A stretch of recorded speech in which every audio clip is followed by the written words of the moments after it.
Assalamualaikum warahmatullahi wabarakatuh. Halo semuanya, balik lagi bersama aku Dara Oktaviana. Di video kali ini aku akan melakukan proses import master data dan melakukan proses link dan mengunlink. Disimak videonya. Di sini aku udah masuk ke database yang aku siapkan untuk melaksanakan tugas UAS ERP. Nah, di sini aku akan menunjukkan bagaimana cara menghidupkan developer mode dengan mengklik setting, lalu scroll bagian bawah lalu ke developer tools. Nah, di sini kita ke bagian accounting.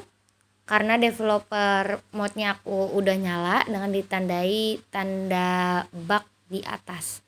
Lalu kita ke configuration. Setelah itu kita ke chart of account. Nah, di sini adalah account bawaan Udu yang akan kita hapus. Nah, kita akan menuju ke setting. Di sini kita akan melakukan proses mengunlink terlebih dahulu. Lalu kita ke bagian teknikal. Setelah itu ke bagian company properties. Di sini kita ketik account. Kita akan mengunlink beberapa account. Nah, di sini ada 7 account yang muncul. Kita klik 2 kali dari bagian yang paling atas. Nah, sudah muncul. Di sini masih value-nya tertulis account dan bernomor 11. Ini akan kita hapus nomornya saja. Ini aku perbesar agar lebih jelas. Nah, setelah itu kita akan buka Udu pada window baru, kita salin linknya, lalu kita buka karena kita akan melihat nomor yang ada pada value ini untuk dirubah. Tapi kita hapus terlebih dahulu nomor value-nya pada 7 account ini. Ini videonya aku percepat agar tidak membuang-buang waktu ya teman-teman.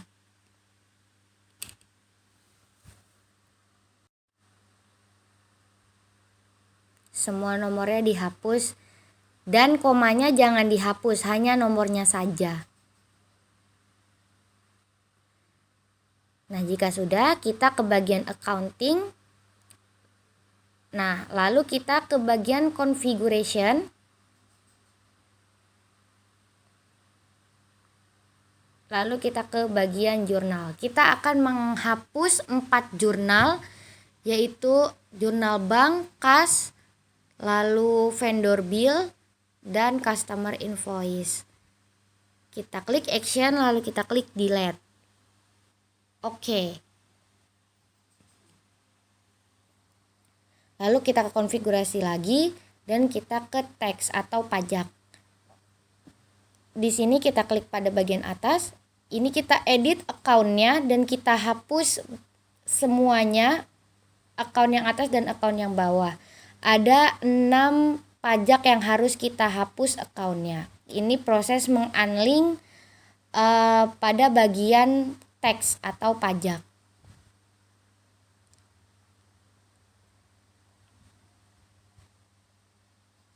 Nah, jika semuanya sudah, kita ke bagian konfigurasi lagi, lalu kita ke chart of account. Nah, ini kita klik centang, lalu kita delete semuanya. Nah, centang pada bagian kotak sebelah kode, lalu kita hapus semua account bawaan Udu. Nah, ini udah, lalu kita ke bagian favorit, kita import records, lalu kita load file. Lalu kita masukkan database yang telah kita buat, yang nomor 1. Lalu kita tes, lalu kita import setelah semuanya itu valid. Nah, ini sudah terinput data-data yang berasal dari PT Pekalipan Raya sesuai dengan soal UAS. Lalu kita ke bagian setting. Nah, di sini kita ke bagian teknikal, lalu scroll ke bawah ke bagian company properties. Nah, di sini kita ketik account.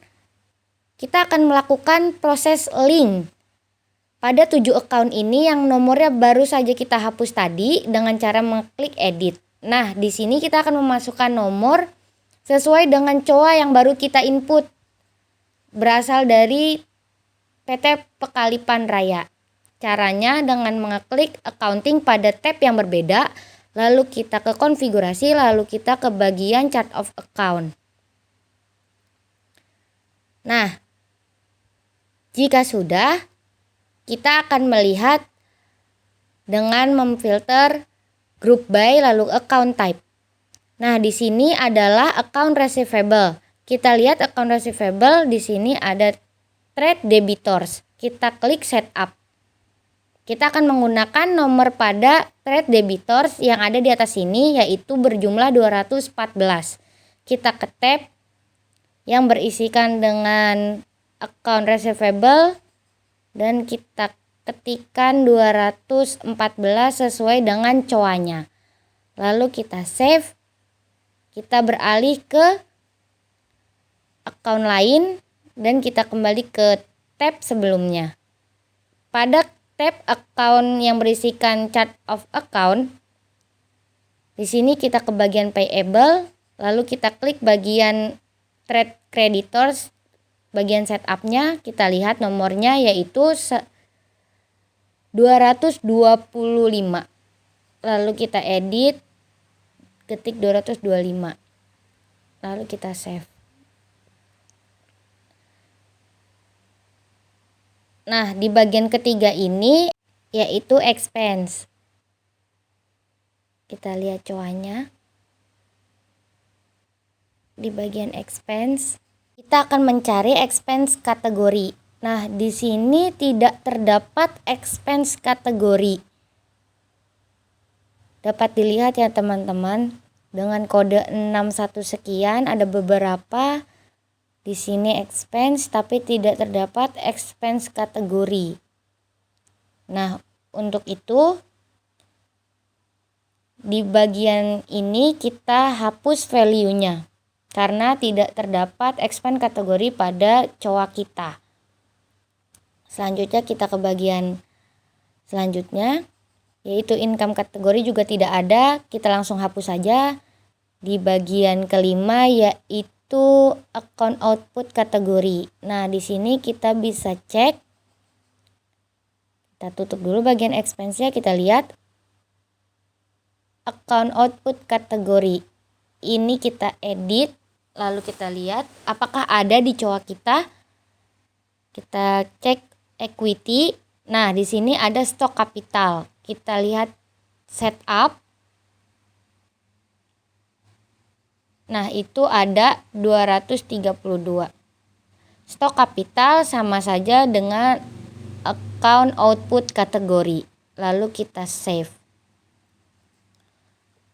Untuk yang keenam, input kategori itu sama saja dengan stok kapital, yang berarti kita harus menuliskan kode 232. Nah, ini ya teman-teman, terdapat pada equity di bagian chart of account.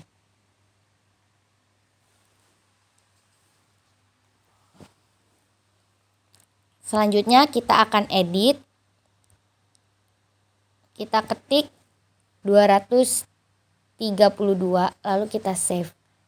Nah, yang terakhir kita cek dulu.